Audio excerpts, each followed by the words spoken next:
तर राष्ट्रवादी काँग्रेसचा मराठा आरक्षणाला पाठिंबा आहे। मुंबईत जाऊन लवकरच भूमिका मांडणार असल्याचं आमदार अमोल मिटकरी यांनी माहिती दिलेली आहे। तर अजित पवार यांच्या राष्ट्रवादीचा सुद्धा मराठा आरक्षणासंदर्भातल्या मनोज जरांगेंच्या आंदोलनाला पाठिंबा दर्शवण्यात आला आहे। पक्षाची अधिकृत भूमिका मराठा समाजाला न्याय देण्याचीच आहे। मी अधिकृत भूमिका मांडण्यासाठी बोललेलो नाही, कारण मुख्य प्रवक्तेच अधिकृत भूमिका मांडतात। ते आनंद परांजपे आहेत, ते मांडतील। पण मी अशा काळात जिथं मराठा समाज आपल्या अस्तित्वाची लढाई लढतोय, त्या काळामध्ये माझी नैतिकता म्हणून मी त्यांच्यासोबत असलं पाहिजे, म्हणून मी माझा वैयक्तिक पाठिंबा जाहीर पद्धतीने दिलाय।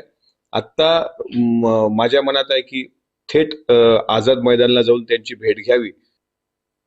डोक्यातून गेलेली केस आहे, त्याला ओबीसीच्या आंदोलनातही कवडीची किंमत मिळालेली नाही।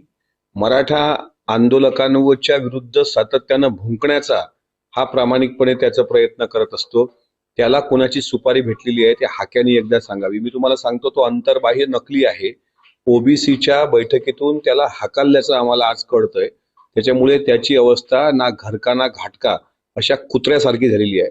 त्यामुळे अशा कुत्र्यांवर मला बोलून मराठा समाजाच्या आंदोलनाची दिशा भरकटवायची नाही।